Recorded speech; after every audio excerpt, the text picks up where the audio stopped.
السلام علیکم۔ فرعون کے گھر پر پرورش پانے والے موسیٰ علیہ السلام خدا کے رسول ہوئے اور حضرت جبرائیل علیہ السلام کا پالا ہوا موسیٰ سامری کافر ہوا۔ فرعون کی ہلاکت کے بعد بنی اسرائیل اس سے آزاد ہو کر سب ایمان لے آئے اور حضرت موسیٰ علیہ السلام کو خداوند کریم کا یہ حکم ہوا کہ وہ 40 راتوں کا کوہ طور پر اعتکاف کرے اور اس کے بعد انہیں کتاب تورات دی جائے گی۔ چنانچہ حضرت موسیٰ علیہ السلام کوہ طور پر چلے گئے اور بنی اسرائیل کو اپنے بھائی حضرت ہارون علیہ السلام کے سپرد کر دیا۔ آپ 40 دن تک دن بھر روزہ دار رہ کر ساری عبادت میں مشغول رہتے اور ادھر سامری کو بنی اسرائیل کو گمراہ کرنے کا موقع مل گیا۔ بنی اسرائیل میں سے ایک شخص تھا جس کا نام سامری تھا، جو طبعی طور پر نہایت گمراہ کن آدمی تھا۔ اسرائیلی روایت میں ہے کہ سامری کی ماں نے برادری میں رسوائی اور بدنامی کے ڈر سے سامری کو پیدا ہوتے ہی پہاڑ کے ایک غار میں چھوڑ دیا تھا اور حضرت جبرائیل علیہ السلام نے اللہ کے حکم سے اس کو اپنی انگلی سے دودھ پلا پلا کر پالا تھا، اس لیے یہ حضرت جبرائیل علیہ السلام کو پہچانتا تھا۔ اس کا پورا نام موسیٰ سامری ہے۔ حضرت موسیٰ علیہ السلام کا نام بھی موسیٰ ہے۔ موسیٰ سامری کو حضرت جبرائیل علیہ السلام نے پالا تھا اور حضرت موسیٰ علیہ السلام کی پرورش فرعون کے گھر میں ہوئی، مگر خدا کی شان کے فرعون کے گھر پرورش پانے والے موسیٰ علیہ السلام تو خدا کے رسول ہوئے اور حضرت جبرائیل علیہ السلام کا پالا ہوا موسیٰ سامری کافر ہوا اور بنی اسرائیل کو گمراہ کر کے اس نے بچھڑے کی پوجا کرائی۔ اس بارے میں کسی عارف نے کیا خوب کہا ہے، یعنی کہ جب کوئی آدمی ازل ہی سے نیک بخت نہیں ہوتا تو وہ بھی نامراد ہوتا ہے اور اس کی پرورش کرنے والے کی کوشش بھی ناکام اور نامراد ہوتی ہے۔ دیکھ لو، موسیٰ سامری جو حضرت جبرائیل علیہ السلام کا پالا ہوا تھا وہ کافر ہوا اور حضرت موسیٰ علیہ السلام جو فرعون کی پرورش میں رہے وہ خدا کے رسول ہوئے۔ اس کا راز یہی ہے کہ موسیٰ سامری ازلی شقی اور پیدائشی بدبخت تھا،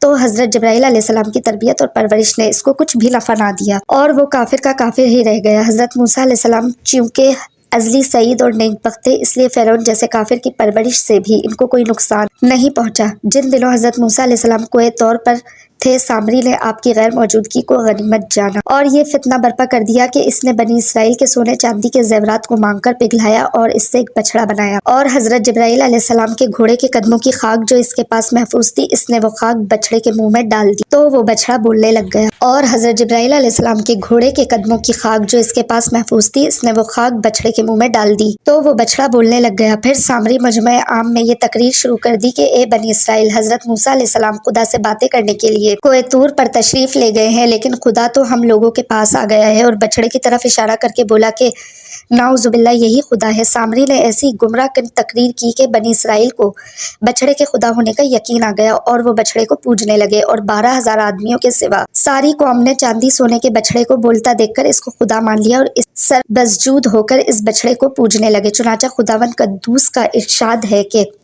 اور موسیٰ کے بعد کی قوم اپنے زیوروں سے ایک بچڑا بنا بیٹھی ہے، بے جان کا دھڑ تھا، وہ گائے کی طرح آواز کرتا۔ جب 40 دنوں کے بعد حضرت موسیٰ علیہ السلام خدا سے ہم کلام ہو کر تورات شریف ساتھ لے کر بستی میں تشریف لائے اور قوم کو بچڑا پوجتے ہوئے دیکھا تو آپ پر بے حد غضب و جلال طاری ہو گیا۔ آپ نے جوش و غضب میں اپنے بھائی حضرت ہارون علیہ السلام کی داڑھی اور سر کے بال پکڑ کر گھسیٹنا اور مارنا شروع کر دیا اور فرمانے لگے کہ کیوں تم نے ان لوگوں کو اس کام سے نہیں روکا۔ حضرت ہارون علیہ السلام معذرت کرنے لگے، جیسا کہ قرآن مجید میں ہے کہ کہا، اے میری ماں جائے، اے میری ماں جائے، قوم نے مجھے کمزور سمجھا اور قریب تھا کہ مجھے مار ڈالے، تو مجھ پر دشمنوں کو نہ ہنسا اور مجھے ظالموں میں نہ ملا۔ حضرت ہارون علیہ السلام کی معذرت سن کر حضرت موسیٰ علیہ السلام کا غصہ ٹھنڈا پڑ گیا۔ اس کے بعد آپ نے اپنے بھائی حضرت ہارون علیہ السلام کے لیے مغفرت اور رحمت کی دعا فرمائی۔ پھر آپ نے اس بچڑے کو توڑ پھوڑ کر اور جلا کر اس کو ریزہ ریزہ کر کے دریا میں بہا دیا۔ پھر اللہ تعالیٰ کا یہ حکم نازل ہوا کہ جن لوگوں نے بچڑے کی پرستش نہیں کی ہے وہ لوگ بچڑا پوجنے والوں کو قتل کرتے ہیں۔ چنانچہ سامری سمیت 70,000 بچڑے کی پوجا کرنے والے قتل ہو گئے۔ اس کے بعد یہ حکم ہوا کہ حضرت موسیٰ علیہ السلام 70 آدمیوں کو منتخب کر کے کوہ طور پر لے جائیں اور یہ سب لوگ بچڑا پوجنے والوں کی طرف سے معذرت طلب کرتے ہوئے یہ دعا مانگے کہ بچڑا پوجنے والوں کے گناہ معاف ہو جائیں۔ چنانچہ حضرت موسیٰ علیہ السلام نے چن چن کر اچھے اچھے سے 70 آدمیوں کو ساتھ لیا اور کوہ طور پر تشریف لے گئے۔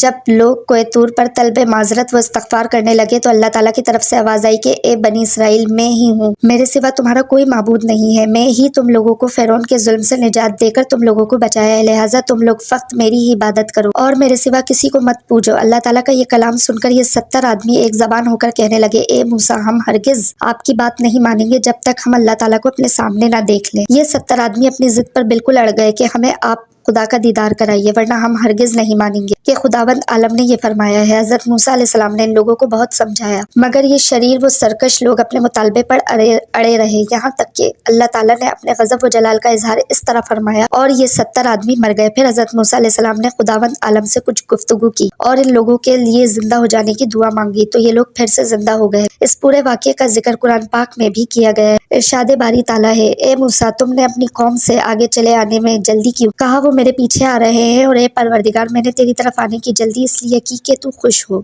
فرمایا کہ ہم نے تمہاری قوم کو تمہارے بعد آزمائش میں ڈال دیا ہے، اور سامری نے ان کو بہکا دیا ہے۔ اور موسیٰ علیہ السلام غم اور غصے کی حالت میں اپنی قوم کے پاس واپس آئے اور کہنے لگے کہ اے میری قوم، کیا تمہارے پروردگار نے تم سے ایک اچھا وعدہ نہیں کیا؟ کیا میری جدائی کی مدت تمہیں دراز معلوم ہوئی، یا تم نے چاہا کہ تم پر تمہارے پروردگار کی طرف سے غضب نازل ہو، اور اس لیے تم نے مجھ سے جو وعدہ کیا تھا اس کے خلاف کیا؟ وہ کہنے لگے، ہم نے اپنے اختیار سے تم سے کوئی وعدہ خلافی نہیں کی، بلکہ ہم لوگوں کے زیوروں کا بوجھ اٹھائے ہوئے تھے، پھر ہم نے ان کو آگ میں ڈال دیا، اور اسی طرح ہی سامری نے ڈال دیا تو اس نے ان کے لیے ایک بچڑا بنا دیا جس کی آواز گائے کی سی تھی۔ سب لوگ کہنے لگے کہ یہی تمہارا خدا ہے، کہ یہی تمہارا خدا ہے اور موسیٰ کا بھی معبود ہے، مگر وہ بھول گئے ہیں۔ کیا یہ لوگ نہیں جانتے کہ وہ ان کی کسی بات کا جواب نہیں دیتا اور نہ ان کے نقصان اور نفع کا کچھ اختیار رکھتا ہے؟ اور ہارون علیہ السلام نے ان سے پہلے ہی کہہ دیا تھا کہ لوگوں، اس سے صرف تمہاری آزمائش کی گئی ہے، اور تمہارا پروردگار تو اللہ تعالیٰ ہے، سو میری پیروی کرو اور میرا کہا مانو۔ وہ کہنے لگے، جب تک موسیٰ ہمارے پاس واپس نہ آئے